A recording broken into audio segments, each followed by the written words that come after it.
વિદ્યાર્થી મિત્રો, આજે આપણે ધોરણ 11 ફિઝિક્સમાં માપન એના જે ચોકસાઈ અને સચોટતા છે એના વિશેની ચર્ચા કરવાના છીએ।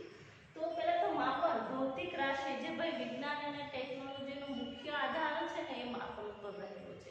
આપણે કોઈ પણ ભાઈ તારણ કાઢશું તો કોઈ રાશિ છે એના મૂલ્ય લેશું, બરાબર છે, અને એના ઉપરથી એનો કોઈ રિઝલ્ટ મળશે આપણે। એટલે વિજ્ઞાન અને ટેકનોલોજીમાં મોસ્ટલી આપણે કોઈ પણ રાશિ છે એનું માપન કરતા હોઈએ છીએ। હવે માપન કઈ રીતે કરીએ? કોઈ સાધનની મદદથી કરીએ। ચાલો હવે સિમ્પલ રાશિ લઈએ, સમય, બરાબર। સમયનું માપન કેની મદદથી કરશું? તો કે ભાઈ વોચ હશે તો આપણા હાથમાં વોચ હશે એની મદદથી કરશું। સાધન થઈ ગયું વોચ। ભૌતિક રાશિ, કઈ ભૌતિક રાશિ? સમય, એનું માપન કરીએ છીએ। તો એના પછીનો મુદ્દો છે એને રિલેટેડ કોઈ પણ ભૌતિક રાશિના માપન માટે ઉપયોગમાં લીધેલા સાધનથી માપેલા માપનમાં કેટલી અચોકસાઈ રહેલી છે એને ત્રુટિ કહેવામાં આવે છે। સાદી ભાષામાં કોઈ પણ સાધનમાં અચોકસાઈનું જે માપ છે એને ત્રુટિ કહેવામાં આવે છે। એક્ઝામ્પલ હમણાં મેં કીધું છે સમયનું, એ સમયનું એક્ઝામ્પલ આપણે લઈએ કે હું એમ કહું છું કે મારી ઘડિયાળમાં 11 વાગ્યા છે। હવે બે સ્ટુડન્ટ છે, એમાંથી સ્ટુડન્ટ 1 ને પૂછું કે ભાઈ તારી ઘડિયાળમાં કેટલા વાગ્યા?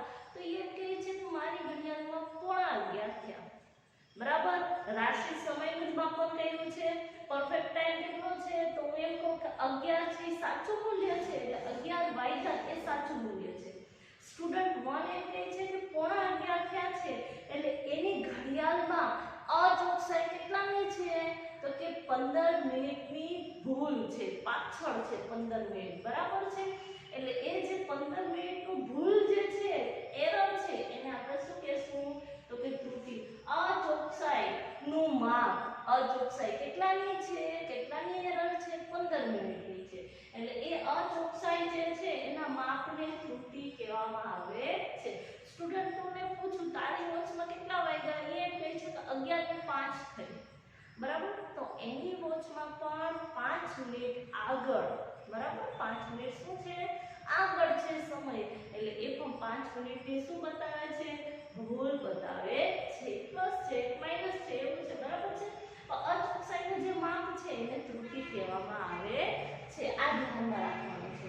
હવે એના પછીનો જે ટોપિક છે એ છે ચોકસાઈ। અચોકસાઈના માપને ત્રુટિ કહેવામાં આવે છે। તો પહેલા ચોકસાઈ શું છે એના વિશેની ચર્ચા કરી લઈએ આપણે, બરાબર। કોઈ પણ ભૌતિક રાશિનું માપન આપણે કરીએ છીએ તો એ માપન સાચા મૂલ્યની કેટલી નજીક છે, સાચા મૂલ્યની કેટલી નજીક છે એને એ ભૌતિક રાશિની એને શું કહેવામાં આવે છે? ચોકસાઈ કહેવામાં આવે છે। કોઈ પણ ભૌતિક રાશિના માપનનું મૂલ્ય તે ભૌતિક રાશિના સાચા મૂલ્યની કેટલી નજીક છે તેને શું કહેવામાં આવે છે? ચોકસાઈ કહેવામાં આવે છે, બરાબર।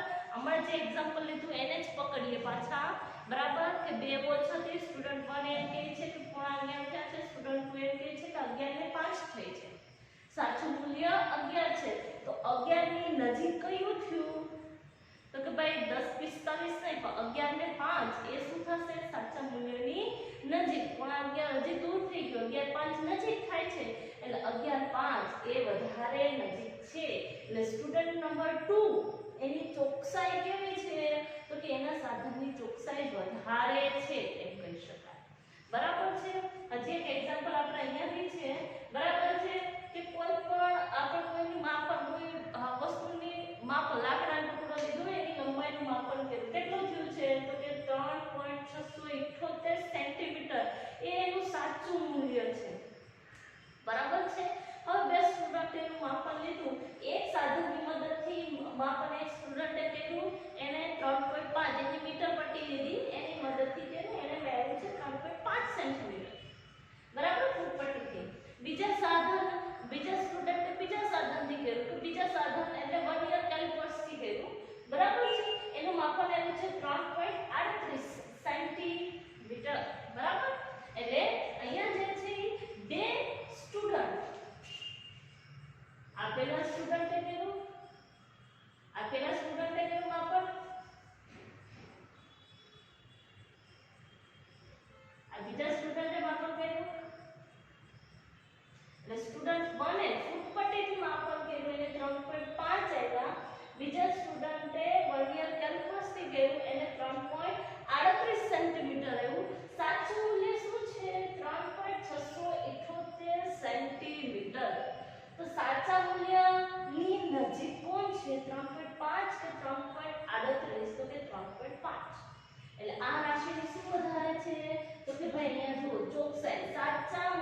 એટલે આની ચોકસાઈ વધારે છે.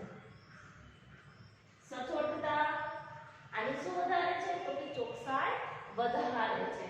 હવે સચોટતાની વાત કરીએ.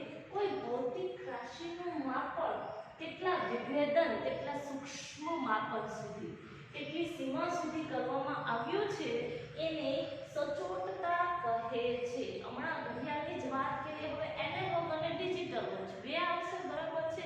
એનાલોગ આપણે કહીએ કે કલાક ને મિનિટ ને સેકન્ડ ને બધું બતાવે. ડિજિટલ વોચ પરફેક્શન વધારે કે ભાઈ એમ કો મિલી સેકન્ડ બતાવે. ચલો એમ કે ભાઈ કલાક પછી મિનિટ સેકન્ડ. હવે આપણે એવી લીધી કે એમાં મિલી સેકન્ડ બી છે બરાબર. તો શું થશે તો કે ભાઈ કોઈ ભૌતિક રાશિનું માપન કેટલા વિભેદન કેટલા સૂક્ષ્મ માપન સુધી કરી શકાય છે. સૂક્ષ્મ માપન કલાક મિનિટ સેકન્ડ મિલી સેકન્ડ વધારે સૂક્ષ્મ માપન થયું બરાબર. તો એને શું કહેવામાં આવે છે તો કે ભાઈ એને સચોટતા કહેવામાં આવે છે. વિભેદન શક્તિ બી કહી શકો તમારે આપણે આવશે બરાબર.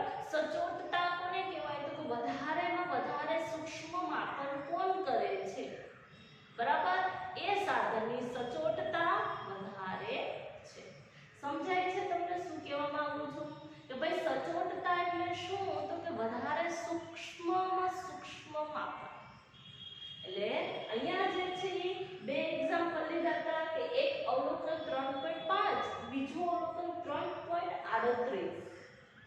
તો આ 0.1 સેન્ટીમીટર નું વિભેદન એટલે કે 0.1 સેન્ટીમીટર સુધીનું માપન કરે છે પણ આ 3.38 એટલે 0.01 સુધીનું સૂક્ષ્મ માપન કરે છે.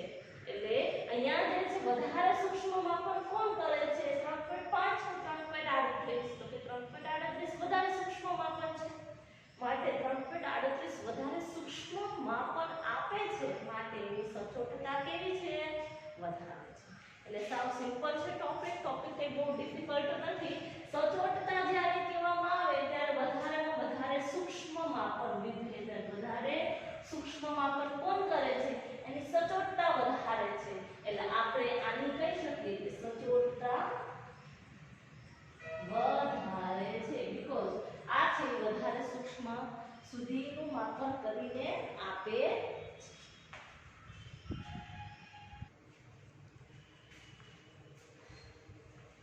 હવે આપણે કે ભાઈ ત્રુટિ કોને કહેવાય બરાબર. તો ત્રુટિ એટલે શું થશે તો કે ભાઈ કોઈ સાધન છે પ્રયોગશાળા છે એમાં આપણે અમુક ઘણા બધા પ્રેક્ટિકલ કરતા હોઈએ છીએ. તો જે તે સાધન છે એની મદદથી રાશિનું માપન કરીએ છીએ તો માપનમાં રહેલી અચોકસાઈના માપને ત્રુટિ કહેવામાં આવે છે. માપનમાં રહેલા અચોકસાઈના માપને ત્રુટિ કહે છે. આ જે ત્રુટિ છે એને બે ભાગમાં વર્ગીકૃત કરેલી છે. એક છે વ્યવસ્થિત ત્રુટિ અને બીજું છે એ છે અવ્યવસ્થિત ત્રુટિ. તો પહેલો જે આપણો મુદ્દો છે એ છે વ્યવસ્થિત ત્રુટિ કોને કહેવાય બરાબર. તો વ્યવસ્થિત ત્રુટિ એટલે એવી ત્રુટિ કે જે એક જ દિશામાં હોય. જ્યારે તમે પ્રેક્ટિકલ કરો છો બરાબર કોઈ સાધનનું માપન કરો છો તો એ જે સાધનની મદદથી જે આપણે માપન કરીએ છીએ એ માપનમાં કોઈ એક જ દિશામાં ભૂલ મળે. કોઈ એક જ દિશામાં મતલબ કે કાં તો ધન અથવા કાં તો ઋણ. હમણાં આપણે વાત કરી હતી કે ભાઈ મેં કીધું છે કે મારી વોચમાં 11 વાગ્યા છે. સ્ટુડન્ટ નંબર 1 ની વોચમાં 11:15 વાગ્યા છે. 15 મિનિટ પાછળ છે. પાછળ કહું એટલે ઋણ આગળ કહું એટલે ધન. ઓકે. તો સ્ટુડન્ટ નંબર 1 ની વોચમાં 11:15 થયા છે તો એમાં કેટલાની એરર છે તો કે -15 છે બરાબર. 15 મિનિટની એરર છે. ઓકે. હવે મારી ઘડિયાળમાં 12 વાગ્યા હશે તો એની ઘડિયાળમાં કેટલા વાગ્યા હશે 12:15. મારી ઘડિયાળમાં 1 વાગશે ત્યારે એની ઘડિયાળમાં 1:15. ઓલવેઝ જ્યારે પણ માપન કરશું ત્યારે 15 મિનિટ પાછળ હશે. એક જ દિશામાં પાછળ હશે બરાબર. એટલે એવી જે ત્રુટિ છે એને વ્યવસ્થિત ત્રુટિ કહેવાય. એક જ દિશામાં મળે છે. -15 ઓકે ઓલવેઝ -15 જ થયું. સ્ટુડન્ટ નંબર 2 ની વોચમાં 11:05 થયા હતા. મારી 12 ને 5 થશે, મારી ઘડિયાળમાં 1 વાગશે, એની ઘડિયાળમાં 1 અને 5 થશે, આગળ છે 5 મિનિટ આગળ છે, તો ઓલવેઝ 5 મિનિટ કેવું રહેશે, આગળ ધન. ઓકે, એટલે ઓલવેઝ કાં તો આગળ ધન મને ધન જ ત્રુટિ મળશે, કાં તો સ્ટુડન્ટ નંબર 1 માં ઋણ જ ત્રુટિ મળશે. એટલે અહીંયા જે છે કોઈ એક જ દિશામાં, જ્યારે તમે કોઈ એક સાધનની મદદથી માપન કરો છો, કોઈ એક જ દિશામાં ભૂલો ઓલવેઝ મળે છે, તો એ જે ત્રુટિ છે એને વ્યવસ્થિત ત્રુટિ કહેવામાં આવે છે. અને આ વ્યવસ્થિત ત્રુટિ માટે અમુક ઉપગમો છે, અમુક કારણ હોઈ શકે. એમાંથી પહેલું છે કે સાધનની ત્રુટિ. સ્ટુડન્ટ 1 ની વોચ પહેલેથી સાધન વોચ બરાબર એમાં જ 15 મિનિટ પાછળ છે, માટે સાધનની ભૂલ છે. ભાઈ સાધનમાં જ પાછળ છે તો બીજા શું કરી શકીએ. તમે કે ભાઈ ડિજિટલ આપણે ખબર હશે કે અત્યારે કે ભાઈ કરિયાણું કે કંઈ લેવા જાઓ બરાબર છે, તો ડિજિટલ કાંટો આવે છે, વજન કાંટો બરાબર, એની અંદર હવે આપણે એમ કહીએ કે સ્ટાર્ટિંગમાં કાંઈ નથી મૂક્યું છતાં પણ 10 ગ્રામ બતાવે છે. હવે તમે એમાં 1 કિલો બટેટા લેશો તો આપણે કેટલા ઓછા આવવાના છે, 10 ગ્રામ ઓછા આવવાના છે, બરાબર છે. એટલે એ કોની ભૂલ છે, કોની મિસ્ટેક છે, તો કે ભાઈ સાધનની ભૂલ છે. એટલે સાધનની ત્રુટિ છે કે ભાઈ રચના જ ખામીયુક્ત છે, તો એમાં આપણે કંઈ કરી શકતા નથી, એ સાધનની ત્રુટિ છે. બીજી કે ભાઈ આ વ્યવસ્થિત ત્રુટિ બીજી કોને કારણે હોઈ શકે, તો કે પ્રયોગની જે ટેકનિક છે કે જે તમે પદ્ધતિ અપનાવો છો કોઈ પ્રયોગના સાધનમાં એના માપન માટે, રાશિના માપન માટે, તે પદ્ધતિ ખોટી હોઈ શકે. દાખલા તરીકે ડોક્ટર છે એ આપણું થર્મોમીટર વડે તાપમાન ટેમ્પરેચર ચેક કરે તો કઈ રીતે ચેક કરશે, તો કે ભાઈ આપણા મોઢાની અંદર થર્મોમીટર મૂકીને, બગલમાં થર્મોમીટર મૂકીને, બરાબર છે. આ એની સાચી ટેકનિક છે કે જો તમારે તમારી બોડીનું ટેમ્પરેચર સાચું માપવું છે તો આ એની પદ્ધતિ છે કે ભાઈ થર્મોમીટરને મોઢાની અંદર મૂકી અને થોડો ટાઈમ રહેવા દો, બરાબર, બગલમાં રાખીને થોડો ટાઈમ રહેવા દો. આ એક ટેકનિક છે, પદ્ધતિ છે. હવે એની જગ્યાએ હું એમ કહું કે નહીં મારે મારા હાથમાં રાખીને થર્મોમીટરનું માપન કરવું છે, કાં તો પછી કે ઘડીક મોઢામાં રાખીને ફટાફટ કાઢી લીધું, તો એ પદ્ધતિની ભૂલ છે. થર્મોમીટર તો સાચું માપન કરે જ છે, પણ એના માટે કે સાચું માપન માટે આપણે એક ટેકનિકને ફોલો કરવી પડે છે, બરાબર છે. એટલે એ ટેકનિકને આપણે ફોલો કરતા નથી, તો એ પદ્ધતિ સાધનની ભૂલ નથી, એ પદ્ધતિની ભૂલ છે કે તમે સાચી પદ્ધતિથી માપન કર્યું નથી. પછી બીજું પણ આમાં ઘણી વસ્તુઓ હોઈ શકે કે ભાઈ વ્યવસ્થિત ત્રુટિ ઉદ્ભવવા માટે બાહ્ય પરિબળો કે જેમ કે તાપમાન છે, દબાણ છે, બરાબર છે, પવન છે, એવું કંઈ હોય અને માપનમાં આપણને ત્રુટિ મળી શકે છે. એટલે આ બધા બાહ્ય પરિબળો પણ ઘણી વખત ત્રુટિ માટેના જવાબદાર હોઈ શકે. પછી સૌથી ઓબ્વિયસ છે કે વ્યક્તિગત ત્રુટિ, કે ભાઈ આપણે માપન કરીએ છીએ, હવે આપણે આવડતું જ નથી માપન કરતા તો કઈ રીતે, કે હું કોઈ સ્ટુડન્ટને પૂછીશ 11th 12th ના કે ભાઈ ચલો તું કેટલા વાગ્યા એ મને કહે, બરાબર, એ મને કહેશે કે ભાઈ આટલા 11 વાગ્યા છે, 12 વાગ્યા છે, બરાબર છે. પણ હું કોઈ નાના બાળકને પૂછું તો એને આવડતું નથી, એને સમય જોતા જ નથી આવડતો, તો એ કઈ રીતે તમને સમય કહી શકે, બરાબર છે. એટલે વ્યક્તિગત ત્રુટિ કે ભાઈ વ્યક્તિ લેનાર જે છે એ ખોટી પદ્ધતિથી પણ માપી શકે છે. ફોર એક્ઝામ્પલ બીજું એક આપણે લઈએ કે ચલો ફૂટપટ્ટીની મદદથી તમારે કોઈ લંબાઈ માપવી છે કે મારા આટલો બ્લોક છે એની લંબાઈ ફૂટપટ્ટીની મદદથી માપવી છે, તો તમને ખ્યાલ હશે કે પદ્ધતિ આવતી આપણે પ્રાઇમરીની અંદર શું આવે કે ભાઈ તમે બ્લોક રાખી એકને 0 ઉપર રાખો, બીજાને એન્ડ ઉપર રાખીને આમ માથેથી સામેથી જુઓ, બરાબર. તમે આમથી જોતા હશો તો તમને કોઈ પરફેક્ટ આંકડો દેખાવાનો નથી, તો તમે કઈ રીતે આપશો માપન, તો ભાઈ અંદાજિત માપન. એટલે પદ્ધતિ તમે જ્યારે ખોટી વ્યક્તિગત બેદરકારીથી કોઈ ખોટી પદ્ધતિથી લો છો તો એ બધું જે સાધનની કે ભાઈ ગોઠવણી વ્યવસ્થિત નથી કરી તો એ બધી કેમાં આવશે, વ્યક્તિગત ત્રુટિની અંદર આવે છે, બરાબર છે. એટલે વ્યવસ્થિત ત્રુટિની વાત કરી છે કે કોઈ એક જ દિશા દિશામાં ત્રુટિ મળે કાં તો ધન છેક સુધી મળશે બરાબર સ્ટુડન્ટ 1 ને 15 મિનિટ પાછળ ઓલવેઝ મળશે એટલે માઈનસ નો માઈનસ બરાબર એટલે જ્યારે એક જ દિશામાં ત્રુટિ મળે છે એવી ત્રુટિને વ્યવસ્થિત ત્રુટિ એક કોને કારણે લય થઈ શકે તો કે સાધનની ત્રુટિ હોઈ શકે પદ્ધતિ ખોટી હોઈ શકે બીજા બાહ્ય પરિબળો જવાબદાર હોઈ શકે કાં તો પછી જે વ્યક્તિગત જે કોઈ માણસ છે એની બી ભૂલ હોઈ શકે તમે ત્રુટિ ઓછી કરવી છે તો શું કરી શકાય તો કે ભાઈ પ્રયોગકર્તા જે છે એની કુશળતા હોવી જોઈએ પછી સાધનની ગુણવત્તા સારી હોવી જોઈએ ઉપયોગમાં લેવાયેલી જે પદ્ધતિ છે એ સારી હોવી જોઈએ આ બધી વસ્તુઓ આપણે કરી શકીએ એની મદદથી આપણે શું કરી શકાય કે વધારે ચોકસાઈપૂર્વક માપન કરી શકીએ છીએ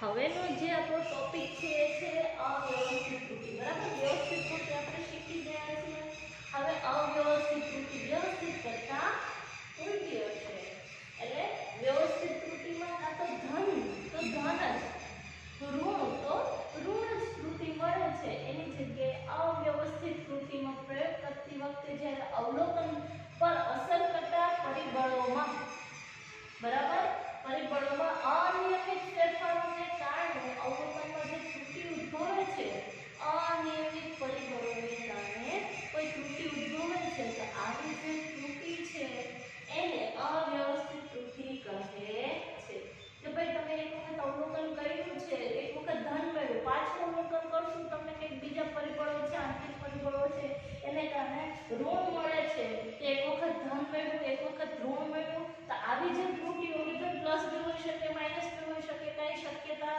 કઈ ચોક્કસ પ્રકારે ન કહી શકીએ કે ધન જ હશે ત્રુટિ કાં તો ઋણ જ હશે ત્રુટિ બંને ભેગી છે માટે આવી ત્રુટિને શું કહેવામાં આવે છે અવ્યવસ્થિત ત્રુટિ કહેવામાં આવે છે બરાબર છે એટલે આ આપણે અવ્યવસ્થિત ત્રુટિ એનો ટોપિકમાં ખાલી આટલું જ છે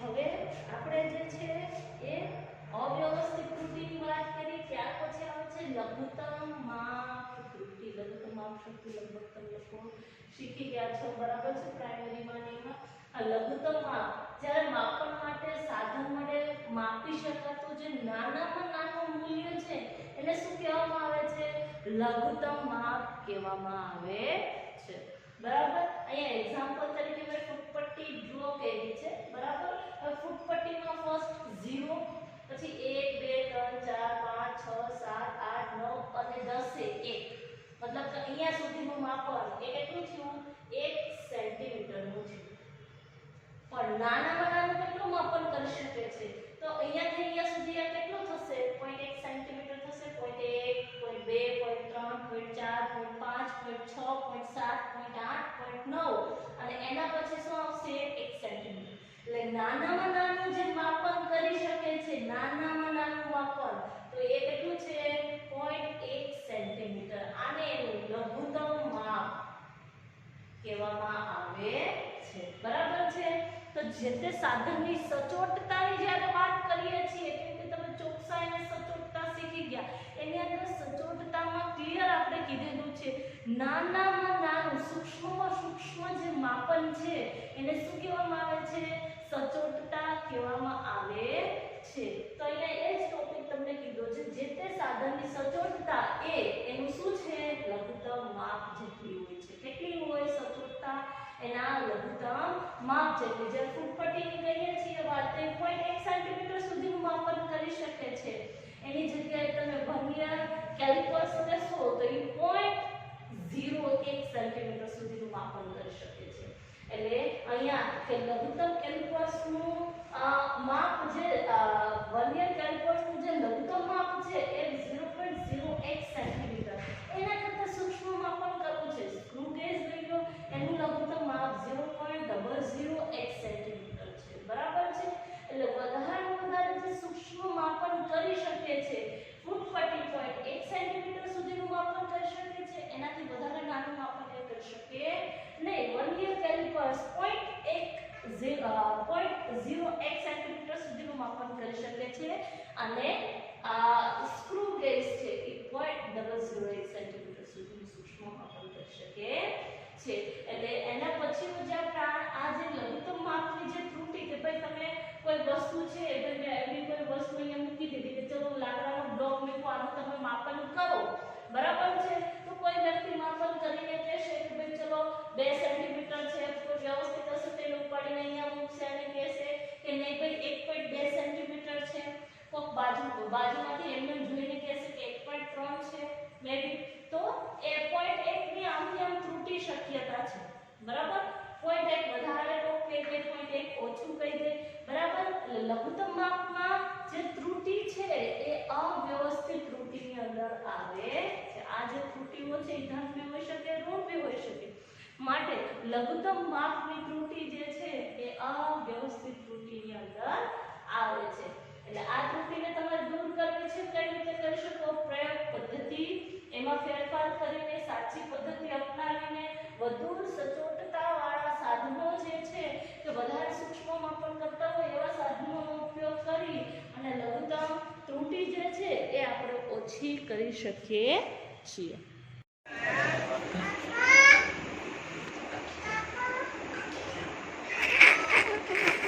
કે કાકી ક્યાં? કાકી ક્યાં છે?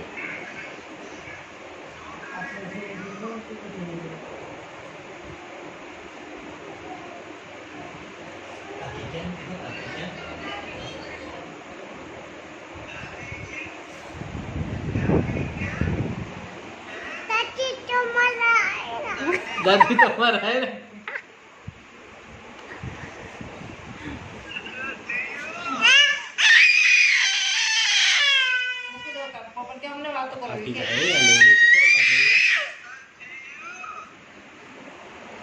તમારા દાદી હે યા